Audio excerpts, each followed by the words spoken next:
Previously on Mafia. Schultz is just too much of a hothead and has too much pride in a way to sort of give in to any of Vincent Coll's demands. And he just doesn't have that sort of compromising gene that people like Arnold Rothstein, Lucky Luciano has. 1931 New York. The city is in the midst of one of the bloodiest gang wars in its history. A war between Dutch Schultz, the so-called beer baron of the Bronx, and his most violent associate, Vincent Mad Dog Coll. It was exactly the kind of open warfare that Lucky Luciano had been trying to end when he organized the mob in 1929. Luciano realized if you could do it non-violently and get away with it, it was a lot better than doing it violently. Then in the long run, too much violence brought too much attention from law enforcement, and that could be your undoing. Public violence was something that gangsters at this time were starting to abhor, that they were perfectly happy with little private acts of violence or, something happening in a back alley, but shooting it out on the street in broad daylight was bad for business. It got a lot of bad publicity, and police, even if they were in the pay of the local gangsters, kind of felt obliged to do something about it. And politicians were under a lot of pressure to do something about it. So other gangsters were quite appalled by this war between Dutch Schultz and Vincent Coll, especially that it seemed kind of pointless in a way because Schultz probably could have come up with a much more peaceful solution other than sort of engaging in fights with machine guns on the street. This is Mafia. As long as only rival gang members were being hurt, the war was tolerated. But the situation changed quickly when the violence spread. Author Nate Hendley has researched the life and times of Dutch Schultz in depth. It's war, it's very violent, even by New York gangster standards. It's just, hell on the streets. And both sides are not willing to negotiate. They're just shooting at each other. And that led into the horrific incident in which Vincent Coll and his gangsters shot up a bunch of children by trying to hit one of Dutch Schultz's associates on the street. 4 children were hit. 5-year-old Michael Vengali later died in the hospital. The newspapers are starting to pay a lot of attention to Dutch Schultz. That all of a sudden, he's rising from this sort of obscure thug in the Bronx. He's sort of getting a reputation in the media, and he's starting to attract the eye of the police. He's starting to attract the eye of politicians. He's not quite on the radar as Lucky Luciano is. He's not quite on the radar as Al Capone is in Chicago, but this is really starting to raise his profile in a very dangerous way. And you've got people who are coming into power like Mayor LaGuardia, who would become mayor a couple years after the war, and he really wants to clean up the city, and he really targets people like Dutch Schultz. So he's gaining a reputation, and in a lot of ways it's a very negative reputation because he's getting attention from police, from politicians, from the press, and a good gangster doesn't want that. You want to be sort of in the background, managing things. You don't want to get your name in the paper, and you don't want prosecutors and police sort of looking over your shoulder. The war finally came to a bloody end. Schultz's men tracked Coll down and trapped him in a phone booth, where they opened fire. But it was a short-lived victory. Schultz and the mob were now the ones in the firing line, having drawn the attention of the new and ambitious chief assistant attorney, Thomas Dewey. He has a mustache, he's very clean-cut looking, and he carries himself with certain dignity. Thomas Dewey is almost the exact opposite of Dutch Schultz. Other than the fact that they were born in the same year, they have almost nothing in common. That Schultz is about, as bad as you can get, and Thomas Dewey is about as good as you can get. He's almost a stereotypical straight arrow. Great student at school, great marks, becomes a prosecutor. He's very straight arrow, married, children. Definitely sort of got passion for the law, passion against crime, and he's very serious and he's very incorruptible. That's one of the distinguishing factors, that he can't be bribed. He has a visceral dislike of organized crime. Dewey wanted to publicly take down a big-time gangster. Dutch Schultz was wild. He was highly public.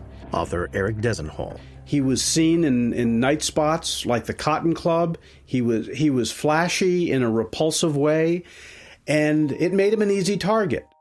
After the high-profile humiliation of Chicago mob boss Al Capone on tax evasion charges, Dewey went after Schultz's business records. Thomas Dewey goes after Schultz's tax affairs simply because it's an effective way of getting gangsters behind bars.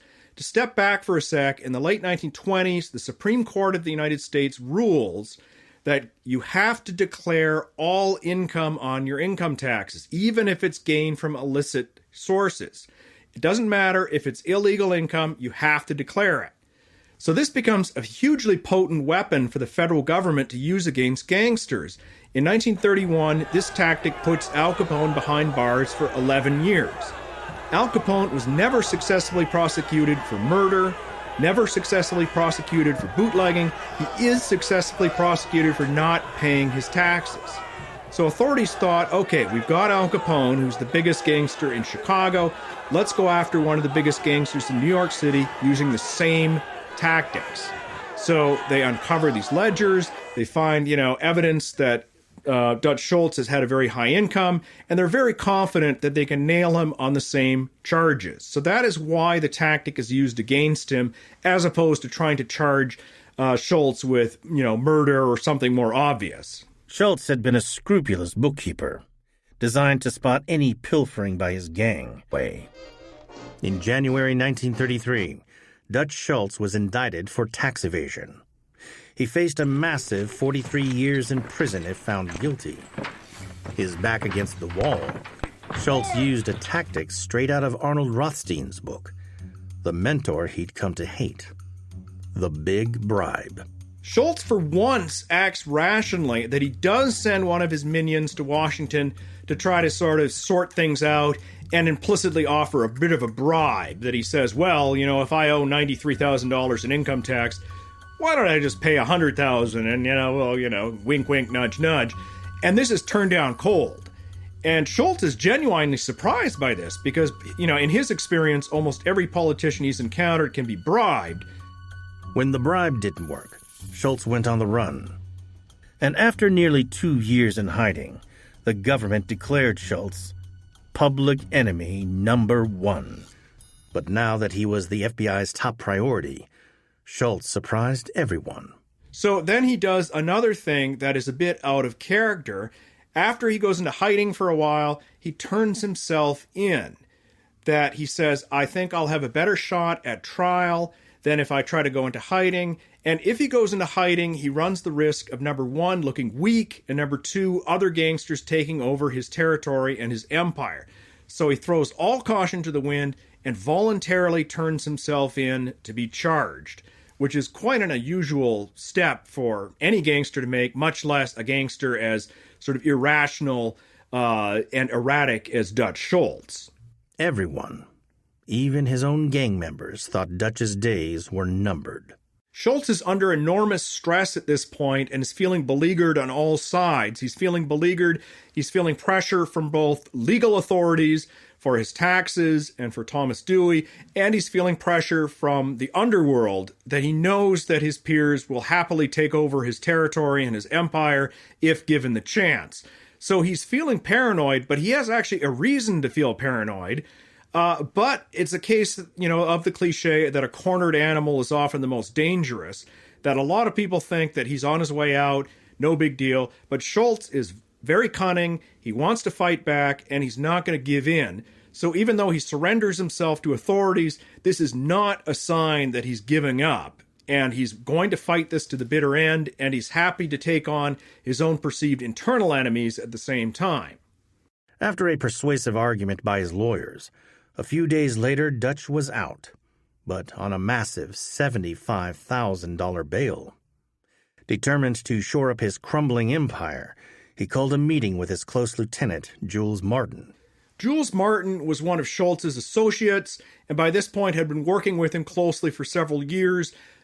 Jules was primarily in charge of Schultz's restaurant rackets, which is basically where they would threaten restaurants to join a quote-unquote association, and in exchange, they wouldn't have their place vandalized. So it was obvious, it was just a protection racket is basically what it was.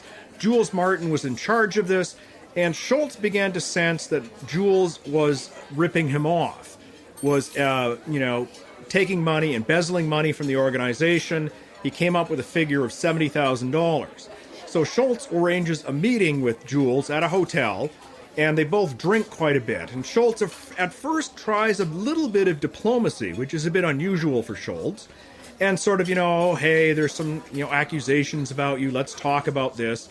And eventually he just gets fed up because Jules is denying everything. Oh, well, I would never, rip you off. What are you talking about? But he does not react very well at all when his personal associates sort of turn on him. He takes this personally, and he takes this revenge personally. So Schultz eventually just reaches over and slaps his, old associate in the face.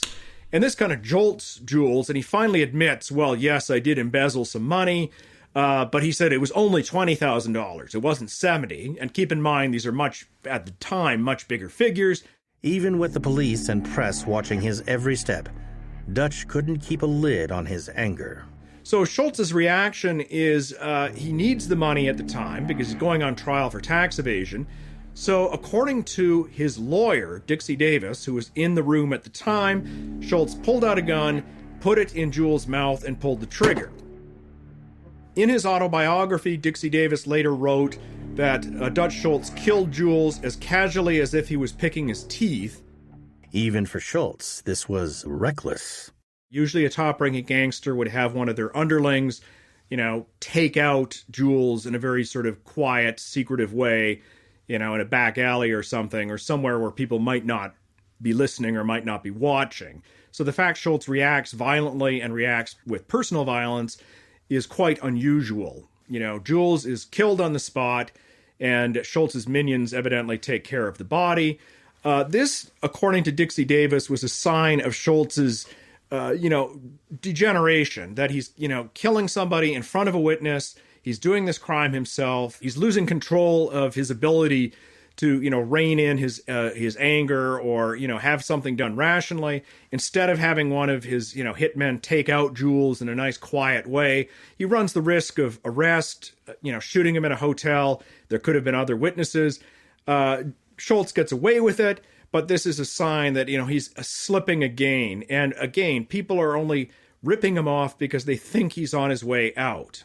But Nate Hindley believes it's also the personal betrayal that causes Schultz to lose control. Schultz reacts incredibly violently with Jules Martin for a couple reasons. Number one, obviously there's the money issue, that Schultz is notoriously tight with his money and is furious because he needs money right now, and here is one of his close associates embezzling.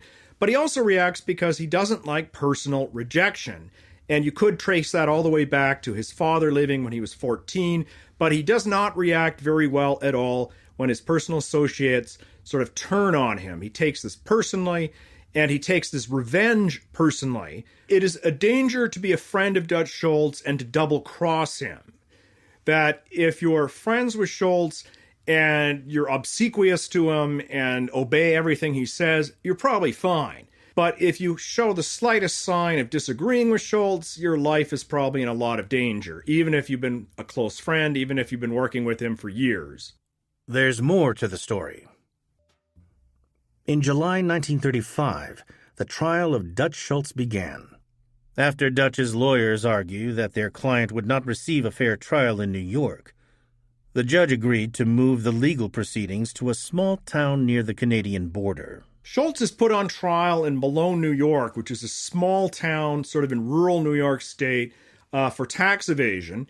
And he does something quite out of character for himself, that he shows up in town a week before the trial and puts on what I describe as a charm offensive. He throws money around, and this is really out of character for Dutch Schultz. Takes people out for dinner, he pays their tabs in bars, he goes out to baseball games with the mayor, he becomes friends with everybody, Dutch Schultz learned enough from Luciano to do something very smart when he was on trial. Eric Desenhall. He went to upstate New York and he bought the town. He began to bribe people. He began to try to be charming, and it actually worked. He ended up becoming quite popular, even though the word notorious is probably better. He became a part of the community, And he actually prospered by doing that. When it goes to trial, he's smart enough to hire a local lawyer. And Schultz really tries to portray himself as a put-upon businessman who is being, screwed over by the big government for his taxes. Something that, the people of Malone could relate to. The little guy being sort of taken on by big bad government. And they weren't, probably not all that concerned with bootlegging. Schultz was showing surprising cunning, far more in line with his gangland nemesis, Luciano. So this is Schultz at his most clever, throwing money around, which is very out of character for him, and being charming. And it also shows if he wanted to be, Schultz could be a very charming, ingratiating guy, good conversationalist, a lot of fun to be with, life of the party kind of guy. Other times, not so much. The question was, would it work? Well, virtually everybody thinks Schultz is going to lose. And, prosecutors are sort of confident, well, we finally got the guy. And Schultz's peers, from Lucky Luciano and even to his own associates like Bo Weinberg, were, suspecting Schultz was going down. And so the gangsters in New York City were all already eyeing Schultz's quite impressive empire, especially his numbers racket, and were sort of, hungrily sort of rubbing their hands saying, I want this share, and I want this share, and I want this share. Incredibly, Schultz's bribes and uncharacteristic charm offensive paid off. The jury found him not guilty. The charm offensive was extremely successful, and the end result was that Schultz got off on his trial, that he was not found guilty, that the system at the time required a consensus vote to find him guilty. They were not able to achieve that, so his case was tossed out. Schultz was genuinely surprised by his victory, and the small-town judge was appalled. And the judge of the case was just infuriated and actually gave a little speech in the courtroom saying, basically implying that, out-of-town people have come here and tried to impress the locals and this is terrible. And basically scolds the jury. Author Thomas Repetto. The judge ruled later that those folks could never serve on another jury. He said this decision is against the evidence. Dutch had beaten the government rap for tax evasion. But on his return to New York, Schultz discovered that other forces had also been conspiring against him. Schultz has won in Malone, but he quickly realizes that he's been betrayed by one of his closest associates, Bo Weinberg, who's been with him for years. With Schultz on the ropes, Weinberg had been plotting to betray him to his arch-rival, Lucky Luciano. Lucky Luciano, he was in communication with a guy named Longy Zwilman, and was sort of communicating with them and basically saying, I'll help you take over Dutch Schultz's criminal empire if you give me either a chunk of the proceeds or let me run part of the empire myself. So Bo was thinking very much that Schultz was either going to go to jail or get killed, and much to his, big surprise, Schultz survived. To Schultz, it was the ultimate betrayal, and once again, he lost control. When Schultz suspects that Bo Weinberg has turned traitor, this is a perfect example of Schultz's impulsivity over sort of thinking ahead, thinking logically. At this moment, there's an enormous amount of press attention on Dutch Schultz. The police are breathing down his neck. Prosecutors are breathing down his neck. Thomas Dewey is watching him very closely. So what does Schultz do? He says, well, let's just kill Bo Weinberg. He liked to torture his victims and watch them while they died. Author of 5 Families, Selwyn Radd. So he got this idea that he would encase Bo Weinberg's feet in concrete and dump him into the Harlem River. According to legend, he took him out on a boat, encased his feet in quick-drying cement, tossed him over the side. Whether or not that's true, Bo Weinberg disappeared off the face of the earth. It's widely assumed Schultz killed him. And this is a good example of how, number one, Schultz treats even his close associates and close friends that he thinks have double-crossed him, and that he's willing to commit these incredible acts of violence, even with all this attention on him, that he's not thinking logically and thinking, well, maybe it's a bad idea to, commit such a high-profile killing with all this attention. He just throws it to the wind and says, screw it, I'm just going to kill this guy. He screwed me around. He's dead. He didn't stop there. One by one, Schultz murdered his close friends in an attempt to remain in power. And other gangland bosses were becoming increasingly concerned by his behavior. Schultz is, at this point, getting even more erratic, more impulsive, and more bizarre. He's considering converting to Catholicism is another thing. He's suddenly become religious, that he's been a non-practicing Jew all his life, and he suddenly decides that I'm going to become Catholic, and he starts investigating that. His peers are getting very nervous because they think this is another sign of his eccentricity, and they're also a little worried that if he embraces Catholicism, will that mean that he starts confessing to things, Well, hey, police, I've got to tell you this story about some killings I did. So they're getting very nervous about Schultz already, even before he sets his sights on Thomas Dewey. So Schultz is starting to get, even more bizarre than he's been in years prior. Dutch was now on his own, threatened not only by rival gangland bosses, but also prosecutor Thomas Dewey. Dewey had his finger pointing at Schultz, and Schultz found out about it. And that turned him into a paranoid, that he knew if Dewey was after him, he might get him. And Dutch Schultz's answer to everything was bloodshed. Schultz wanted to take out Thomas Dewey. If successful, it would be the highest profile mob hit ever. But first, he'd need the approval of Lucky Luciano and his recently created commission. The commission is sort of, imagine it as a board of directors for organized crime in America, but it's basically run by Lucky Luciano and some very close allies, sort of to, make decisions and make approvals for assassinations. One of the unwritten rules the commission had was that if you were going to assassinate a very high-level person, be it a politician, a judge, a lawyer, prosecutor, even a journalist, you would have to get their approval.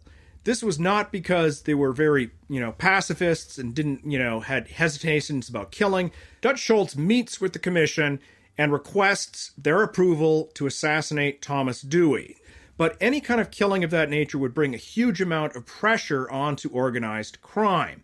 If, for example, you murdered a policeman, all of that policeman's buddies could be assured to sort of jump on your, rackets and jump on your organization. So there was a lot of hesitancy about murdering a prosecutor, even though this prosecutor was dead set on putting them all in jail. So when Schultz approaches them with this idea, they're all very nervous. And Luciano's reaction is basically, well, let's talk about it, and we'll see if it's feasible. Then we'll come to a decision about whether we should actually do it or not. Luciano had no intention of allowing Schultz to kill Dewey. But he realized that his former stablemate was too hot-headed to brush off. So Luciano humored Schultz and commissioned the mob's top hitman, Albert Anastasia, to scope out a hit on Dewey. Albert Anastasia is one of the leading assassins, just kind of the enforcement arm of the commission. They're the ones who actually carry out the hits that are ordered by the commission. And Albert Anastasia is actually a very clever hitman, and he comes up with the idea that he's going to keep an eye on Thomas Dewey. And to do this, he sort of recruits some little child, probably one of the son of a gangster, puts him on a tricycle and has him sort of bike up and down the sidewalk in front of Thomas Dewey's house in New York City. So anybody looking on would assume that Albert was just sort of a, doting father, spending some quality time with his son before work. Thomas Dewey certainly doesn't notice. So Albert sort of tracks his movements, figures out when he leaves the house, how many bodyguards he has, where he goes, and without too much, hassle from his bodyguards or anything. So Albert makes this report back to the commission saying it's entirely feasible to kill Thomas Dewey. It's up to you to decide whether or not you want to actually have me do it. Dutch thought he'd got the go-ahead. Well, Schultz is initially delighted to hear this report from Albert Anastasia saying, well, here's a way we could actually kill Thomas Dewey. He's thinking, great, we can get this guy off my back. But then, as Thomas Repetto explains, Luciano talked to the other bosses. And that Luciano said, if he kills Dewey, he'll bring the whole world down around our ears. The whole world will drop on us here. We can't let him do that. Schultz was desperate to knock Dewey out, but the decision rested in the hands of his nemesis, Lucky Luciano. And the commission at this point is incredibly worried, They would love Thomas Dewey to die, but they don't want to have one of their own kill him for all the reasons I mentioned. It would bring a huge amount of negative publicity on the organized crime and bring a lot of unwanted attention from police and authority. Firm no. Schultz is appalled, and he feels again a sense of betrayal. Schultz just completely loses his temper, basically loses his mind, and says, I don't care what the commission has to say. I don't care what Lucky Luciano has to say. I'm going to do this myself. So their reaction is more a shock and astonishment than anything else, because they're used to sort of sitting around and, at least having a pretense of, gentility and sort of discussing things. And all of a sudden this guy's acting like the street corner thug that he's been all his life. So this is, quite unusual, and they're very surprised that anyone would disagree with one of their pronouncements, because, that essentially means Dutch Schultz has signed his death warrant. So the initial reaction on the commission is just shock and surprise. And then after Schultz departs, it quickly becomes, fear and loathing, that they realize that this guy's a totally loose cannon and they've got to do something about Schultz. And if that means actually protecting Thomas Dewey, then they're willing to do it. Eric Desenhall. When Dutch Schultz leaves the room, the commission knows they have a problem, and they know what the solution is. And the solution is to kill Dutch Schultz. Having dared to question the authority of the commission, Schultz had signed his own death warrant. October 23rd, 1935. Schultz was at his favorite restaurant, the Palace Chop House in Newark, New Jersey. Well, the Palace Chop House, was a location where Dutch Schultz sort of set up his headquarters because he couldn't return to Manhattan because the mayor was threatening to arrest him if he set foot in the city. Dutch Schultz at this time still had pretty good control of his rackets. Like, he was still making a fair amount of money, still running the numbers racket. So he turned this Palace Chop House restaurant into his sort of headquarters. He would meet with his henchmen. They would go over various things. They would have their meals.